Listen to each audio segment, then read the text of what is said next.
Nicolas Sarkozy a dit hier, il faut instaurer un état d'urgence pour l'agriculture. Une bonne ou une mauvaise idée? Enfin, dans tous les cas, on va en débattre ici dans le cadre de Politique à la ferme. J'ai le plaisir d'accueillir Michel Dantin. Bonjour. Bonjour. Alors vous venez tout droit d'où? Moi je viens tout droit des Alpes en France et de Bruxelles dans le cadre d'un mandat de député européen. Exactement, vous êtes député européen et vous allez nous parler un peu de ce que l'on peut attendre aujourd'hui de l'Europe en matière d'agriculture. Hervé Mariton, bonjour. Bonjour. Vous venez de la Drôme? Oui. Vous êtes député? Député de la Drôme et maire de Cré. Et puis candidat? Aux primaires de la droite et du voilà, centre. Tout à fait. À vos côtés, Christian Pes, bonjour. Bonjour. Vous venez tout droit du sud-ouest de la France. Alors, je viens du sud-ouest de la France, je préside le groupe Euralis, je suis agriculteur. Et puis, je m'occupe aussi des affaires bruxelloises de COP de France. D'accord. Et Éric Lenné, vous, c'est plutôt les zones à betteraves. Oui, je suis président de la Confédération Générale des Planteurs de Betteraves et je suis agriculteur dans la Marne. Bon, alors, est-ce qu'il faut vraiment instaurer un état d'urgence pour l'agriculture? Alors oui, quand on voit 40 000 exploitations aujourd'hui qui sont en grave difficulté, Hervé Mariton, est-ce que c'est un état d'urgence qu'il fallait dire? Moi, j'aurais pas utilisé cette expression. Je pense qu'il y a urgence à agir, en particulier vis-à-vis des agriculteurs qui sont aujourd'hui dans les difficultés les plus graves. Et on le voit bien à la fois sur le lait, sur le porc aussi, sur un certain nombre de productions de viande. En même temps, je crois que la réponse à l'agriculture, c'est fondamentalement la modernisation, l'investissement, l'évolution de l'outil de transformation, une exigence tout autre à l'égard des circuits de distribution, mettre véritablement dans la distribution dans notre pays une concurrence suffisante. C'est tout cela. Donc, c'est pas le seul état d'esprit. Moi, je me méfie un peu du mot état d'urgence qu'on voudrait vendre à toutes les sauces aujourd'hui.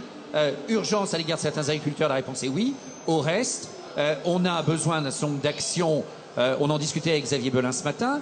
Dans le cadre des plans d'investissement d'avenir, il est important que l'agriculture ait sa part et qu'on aide à la modernisation de différents pans de l'agriculture française. Il est important dans les programmes européens que la modernisation, là aussi, ait son compte. Ma réponse est plus cela. Donc je pense qu'on est sur un travail structurel qu'il faut démarrer sans attendre, évidemment, qui est aussi un travail dans la durée. Donc urgence à répondre aux difficultés de vie, aux difficultés sociales immédiates. Et au reste, c'est une stratégie dans la durée. Christian Pes. Pour moi, il est urgent de prendre conscience de l'enjeu de l'agriculture et de l'agroalimentaire pour l'Europe et pour notre pays. Quand je dis qu'il est urgent de prendre conscience, c'est que les faits démontrent qu'on n'en a pas cette conscience.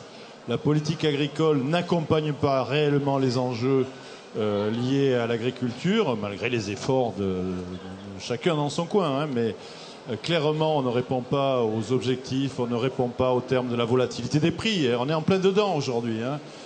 La crise agricole aujourd'hui, elle s'exprime par des prix très bas, pratiquement sur tous nos métiers, mais demain ils seront très hauts et c'est ça le problème, c'est ça le cancer qui ronge notre métier. On a besoin de politique agricole et aujourd'hui on ne les a pas, on n'a pas d'outils disponibles. Alors là, le salon, les prix bas, tout le monde est au chevet de l'agriculture.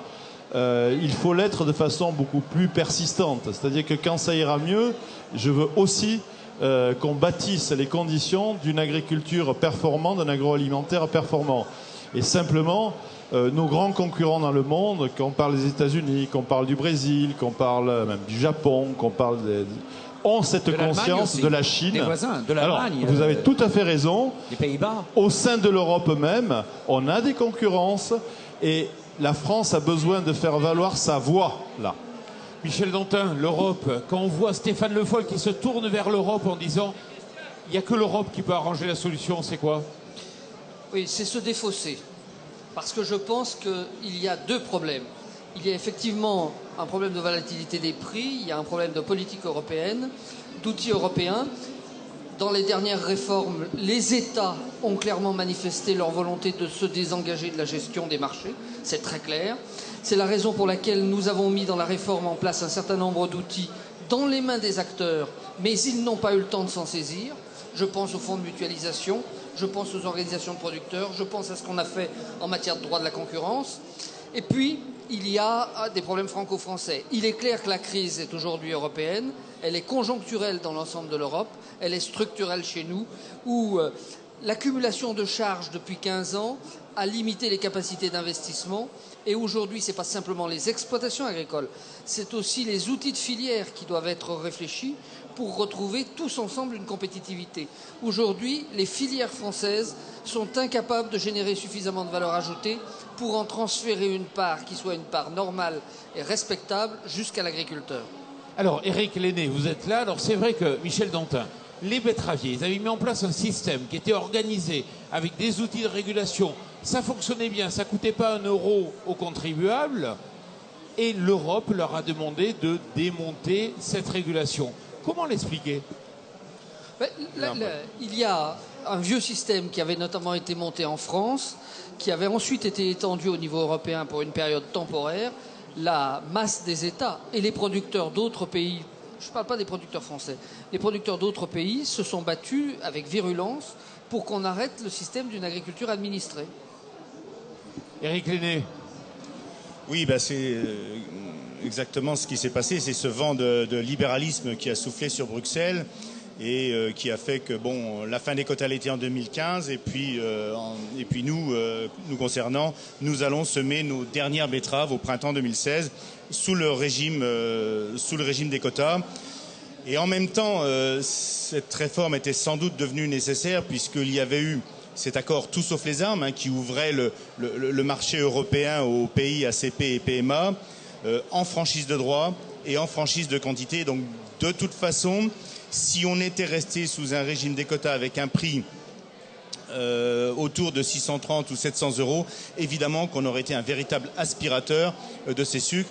Et donc, par des décisions qui ont été prises à un moment donné, la réforme devenait quasiment incontournable. Bruxelles n'est pas une sous-préfecture. Bruxelles n'est plus une sous-préfecture. Bruxelles, c'est pas non plus quelques fonctionnaires enfermés dans des bureaux. Bruxelles, l'Union européenne, c'est aujourd'hui un système démocratique, avec des États représentés par un Conseil des ministres, encore faut-il y siéger, et un Parlement européen. Et la construction d'une politique, elle se fait dans ce triptyque-là. Il faut que la voix de la France soit entendue. La voix de la France n'est plus entendue aujourd'hui. Elle n'est plus entendue au niveau politique. Elle n'est plus non plus entendue complètement au niveau professionnel. Les professionnels français n'arrivent plus à se faire comprendre par les professionnels des autres pays européens. Donc il y a un travail de fond, de reconstruction qui doit être fait, qui suppose que le ministre soit présent à Bruxelles pour défendre les dossiers, mais qui suppose aussi que nous travaillons tous ensemble, les Français, pour faire entendre notre voix parmi les autres. Il y a besoin d'une diplomatie agricole. Cette diplomatie agricole, elle engage tous les acteurs pour convaincre tous les autres acteurs européens. Phil Hogan, le commissaire européen ultra-libéral, maintenant on le qualifie d'ultra-libéral, est venu ici. C'est un camouflet pour la France. Il n'a rien lâché. Mais Phil Hogan ne pouvait pas venir ici et lâcher quelques broutilles. Phil Hogan doit construire avec les autres ministres de l'Agriculture pour proposer des solutions qui soient acceptables. Car s'il n'y a pas de majorité pour approuver ce qu'il propose, ça ne sert à rien qu'il fasse des propositions. Donc ça rejoint ce que je viens de dire. Il faut utiliser le réseau diplomatique pour construire des solutions. C'est curieux d'ailleurs, votre manière de poser la question. Il n'a rien lâché. C'est une vision assez datée et assez curieuse où, vous savez, l'époque où il y avait peut-être plus d'argent dans le budget, que ce soit le budget de l'État, que ce soit le budget de l'État ou le budget de l'Europe. Et donc quand il y avait un problème, on ouvrait un peu le barrage. En bas du barrage, il y a des gouttes d'eau ou des torrents d'eau qui pleuvaient. Ça marche plus de cette manière-là. Je pense que c'est sa mission de venir. Il est chargé des questions agricoles à la Commission. C'est tout de même la moindre des choses qu'il participe à un événement agricole majeur. Au reste, il y a en France une crise grave. Il est important aussi qu'il écoute et qu'il prépare des réponses. Et les réponses, Michel Dantin l'a très bien dit, sont nécessairement des réponses collectives. La France n'a aucune raison de se laisser opprimer par le reste de l'Europe. Et il n'y a pas non plus de raison que la France seule triomphe dans une logique solitaire contre le reste de l'Europe. On n'est ni soumis, ni en train de soumettre les autres. Parce qu'il faut bien dire que le débat agricole est tout de même assez souvent schizophrène. On a parfois la prétention de penser qu'on a la lumière à la place de tous les autres, ou bien qu'on est absolument le bouc émissaire. C'est ni l'un ni l'autre, mais c'est un travail itératif, conjoint. Michel a très bien expliqué la dimension institutionnelle, avec à la fois des marchés qui sont ce qu'ils sont, des marchés mondiaux de matières premières, un certain nombre de produits agricoles étant clairement aujourd'hui dans une catégorie type matières premières. Alors on peut disserter, certains le font, y compris dans la famille politique, contre les marchés à terme. Il peut y avoir des excès, mais c'est aussi une forme de régulation de marché. Au demeurant, ce n'est pas une invention d'hier, ça existe depuis très longtemps. Et par ailleurs, l'évolution de notre agriculture, et puis aussi, on le voit bien quand on visite ici le salon, un certain nombre de créneaux qui d'ailleurs, mis bout à bout, sont nombreux dans l'agriculture française, qui sont des créneaux qui sont moins immédiatement sur le marché monde. C'est sans doute aussi là une partie de la réponse. Assumer qu'il y a deux dimensions qui se parlent, bien sûr, mais qui sont assez distinctes. Celle des marchés mondes, assez cousines de marchés de matières premières, et par ailleurs, un ensemble de produits de spécialité qui, mis bout à bout, représentent une part conséquente de l'économie sur lesquels on peut agir différemment. Christian Pess. Oui, sur ce qui vient d'être dit, je suis d'accord sur la séquence. Il y a des marchés mondes et puis il y a des marchés plus locaux. Il ne faut pas oublier qu'il y a quand même un lien en termes de prix. D'accord? Ils sont liés.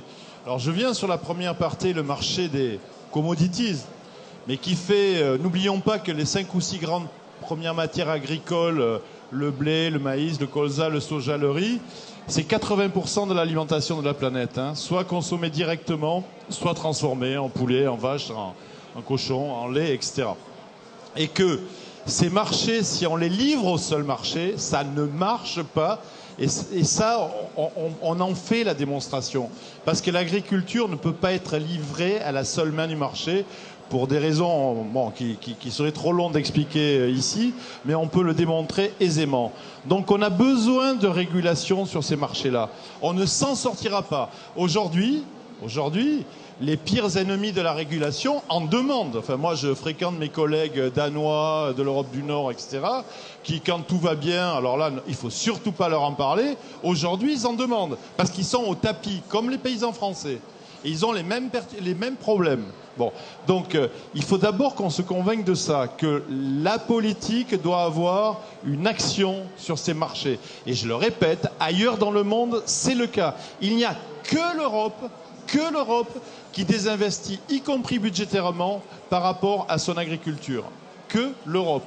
De toutes les grandes puissances de la planète sont au contraire en train d'accentuer leur effort par rapport à leur agriculture et à leur agroalimentaire. Donc moi, ça m'interroge, et là, il y a urgence. Oui, je crois que ce qui touche l'Europe aujourd'hui, c'est pas tant un vent de libéralisme qu'un vent qui met un terme à la spécificité agricole et qui veut traiter les produits agricoles comme les autres systèmes économiques. C'est pas de même nature et ça me paraît encore plus grave. Oui, mais je suis d'accord avec toi. Quelle solution alors concrètement? Comment faire prendre conscience à la Commission qu'il faut gérer différemment l'agriculture? Mais la Commission dans la construction européenne, enfin j'ai des grands spécialistes à côté de moi, donc, elle est là pour proposer, mais c'est pas elle qui décide. Elle a l'initiative des propositions.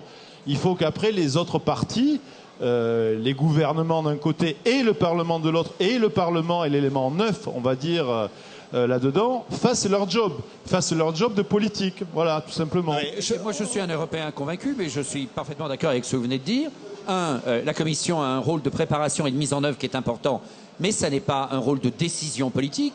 Il y a le Conseil des ministres, il y a le Parlement européen, et il y a la responsabilité que les politiques français, pour ce qui nous concerne, nous, on a vocation à défendre les intérêts de la France, que les politiques français prennent ou ne prennent pas. Manifestement, s'agissant du gouvernement, depuis quelques années, on est très en deçà de la mise. Michel dirait mieux que moi s'agissant du Parlement. L'Europe, elle ne tombe pas du ciel. L'Europe, elle est tout de même très largement ce que nous en faisons. Michel a expliqué d'ailleurs, parfois, quelque peu rattrapé par le calendrier. Les outils ne sont pas nécessairement aussi mauvais que cela. Mais telle crise arrive avant qu'il n'ait le temps de se mettre véritablement en place. On réclame, filière par filière, un certain nombre de progrès dans l'organisation. C'est le cas avec des organismes de gestion. Mais un certain nombre de secousses économiques sont venues un peu vite au regard d'évolutions sur lesquelles on doit maintenir une pression politique forte. Et je le dis, je suis député de l'opposition, mais je le pense vraiment et je suis sûr que des personnes de gauche peuvent aussi le penser. Le gouvernement français, depuis 4 ans, n'a pas mis sur les questions agricoles la priorité qu'il fallait. Je voudrais revenir sur ce qu'a dit Christian Pess. Je crois qu'il est effectivement important d'avoir en tête qu'au moment où nous avons construit la PAC actuelle, en 2012-2013, nos partenaires se sont opposés à la mise en place d'outils de régulation. J'ai défendu les autorisations de plantation, on les a arrachées. J'ai défendu des mesures en matière de lait, nous avons été battus à plat de couture. J'ai défendu des mesures concernant d'autres productions, la betterave par exemple, on a arraché la moitié de ce qu'on demandait. Aujourd'hui, ceux qui contestaient les mesures, je pense en particulier, je le dis à nos collègues allemands ou aux collègues néerlandais, sont ceux qui sont en train d'essayer de mettre en place les mesures mêmes qu'on proposait. Mais ils nous disent, ah oui, mais on le fait à titre privé. On ne veut pas de l'intervention de l'État dans le système. Et je pense que c'est là qu'il y a une vraie division entre nous. Nous voulons une régulation dans laquelle l'État, la puissance publique joue son rôle, là où d'autres veulent désormais pouvoir faire en dehors de la puissance Et publique. si les Britanniques quittent le bateau, Ça ne changera rien sur ces mais ça questions-là. va être encore pire. Ça ne changera rien sur ces questions-là. Et Après, est-ce qu'il y aura une PAC en 2020? Mais Je oui, vous il y aura donne une la parole. PAC en Mais 2020. je- Vous êtes certain un mot, Ça peut-être. changera rien. Je suis d'un point de vue un peu différent de Michel là-dessus, dans une vision, et Michel à court terme a raison, agricolo-agricole. Je pense simplement que ça aboutirait pour le coup à un primat de l'Allemagne beaucoup plus violent qu'aujourd'hui.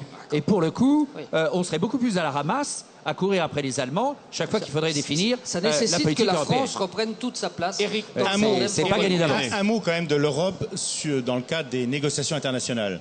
Il faut être vigilant, que ce soit dans le cadre du TTIP, donc avec les États-Unis, et là où nous, notre production, on est en crainte vis-à-vis de l'éthanol. Les Américains, ils sont intelligents, hein. Ils sont du sucre, ils sont pas exportateurs, donc du coup, ils mettent le sucre en exception, on le met pas dans les discussions. Et nous, l'Europe, il faut qu'elle fasse le choix de ne pas mettre l'éthanol dans les discussions. On a la même problématique avec les futures discussions sur le Mercosur. Et là, l'enjeu, il est à la fois pour nous sur le sucre et l'éthanol. Dans le Mercosur, il y a le Brésil, premier producteur mondial. Premier exportateur, bien sûr, qui fait 50% du marché mondial. Si on continue à ouvrir les portes, on a fait des concessions de plus de 700 000 tonnes dans le cadre des discussions bilatérales depuis 2-3 ans, si je ne dis pas de... Donc il y a une vigilance importante là-dessus. Christian Pess. Sur la projection qu'on peut faire de la PAC, enfin, Michel peut me confirmer, on vit tous les deux pas mal à Bruxelles, on sent bien qu'on va vers un étiolement de la politique agricole commune. En termes de budget, où on nous annonce de toute façon qu'il va falloir se serrer la ceinture. Et puis on nous annonce alors un approfondissement du verdissement, c'est-à-dire concrètement un sujet qui est important mais annexe à l'agriculture et qui ne vient pas épauler l'activité agricole. Donc face à ça, il faut être extrêmement vigilant. Tout ça, ça repose d'ailleurs sur une vision d'une agriculture où on nous dit qu'il faut spécialiser les zones les plus compétitives par rapport aux marchés mondiaux. Moi, j'attends qu'on m'explique ce que c'est le prix mondial. Je sais ce que c'est. Hein. C'est un prix de dumping dans tous les cas. Soit, y compris de notre faute, hein, de la politique agricole commune, du Farm Bill, etc. Ou alors c'est le prix de la pauvreté des pays les plus pauvres qui ont des avantages comparatifs. Donc ça, c'est inacceptable. Mais il y a quand même cette idée, on va spécialiser des zones dans le monde, voire en Europe, sur des grands métiers. Et puis le reste fera une agriculture, j'allais dire marginale, une agriculture de proximité. Ça ne marche pas. Il faut qu'on se convainque tous qu'on a besoin non pas d'une agriculture, mais de toutes les agricultures, que les systèmes doivent coexister et qu'on doit bâtir des politiques pour permettre cela. Et que enfin, et je finis sur ça, sur la gestion de crise, il y a une vraie fracture idéologique. Moi, je l'ai y compris avec des collègues agriculteurs de l'Europe du Nord. Pour eux, la crise, c'est un bien. La crise, elle permet effectivement d'élaguer les plus faibles. Bon, est-ce qu'on admet ça ? C'est pas la position, en tout cas, c'est pas ma position, c'est pas la position de la France. Les plus faibles, il faut les aider à être plus forts. On sait les dégâts que ça serait si le monde rural perdait l'essentiel de ses activités agricoles. Deux choses distinctes. La crise, c'est jamais un bien. Je crois en même temps qu'il faut intégrer un certain nombre de contraintes stimulantes, ce que je disais tout à l'heure, sur la modernisation, que ce soit dans l'agriculture, sur les outils de transformation. Et deuxièmement, je retiens tout à fait votre point sur le lien entre l'agriculture et la ruralité. On a tout de même vu avec l'évolution de la politique agricole commune, le développement du deuxième pilier, se développer toutes les politiques rurales, et d'une certaine manière, c'est le monde agricole qui a financé un certain nombre de politiques de développement rural. Ça n'est pas suffisant pour le monde rural, et c'est tout à fait tragique budgétairement, vu l'agriculture. J'ai fait un certain nombre de propositions, en particulier en mettant un tuyau avec la contribution climat-énergie, pour avoir un financement pérenne de politiques rurales qui ne peuvent pas se faire sur le dos de l'agriculture. Alors juste pour finir, Michel Dantin, hier il y avait Éric Andrieux qui était à votre place.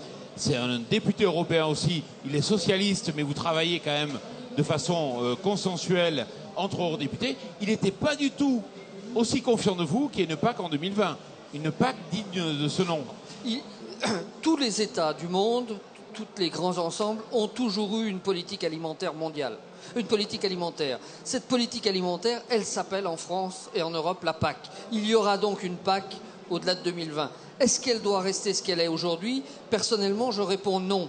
En 1992, on a anticipé un accord en 1993 à Marrakech de l'Organisation mondiale du commerce. Cet accord qui vise à éliminer les aides directes à l'agriculture, la Commission européenne, l'Europe, s'en veut une gardienne absolue. Or, que se passe-t-il dans le monde? Les États-Unis, le Brésil, l'Inde s'en sont affranchis. L'Inde, n'oublions pas que ce sont eux qui ont fait échouer le dernier cycle à Doha. Donc il est temps d'écrire une nouvelle page et d'écrire une nouvelle politique agricole qui devra notamment prendre en compte d'une autre manière la question de la volatilité des marchés. Et on a besoin de réinitier le G20 et de reprendre ce travail qui avait été confié à la FAO pour tenter de réguler la volatilité mondiale. Et puis nous avons en même temps besoin d'une politique territoriale parce que dans chacun des territoires, l'agriculture n'est pas la même. Messieurs, on pourrait continuer des heures à débattre de ce sujet, mais voilà, l'émission est terminée. Je vous remercie et puis je vous remercie à vous aussi. Merci.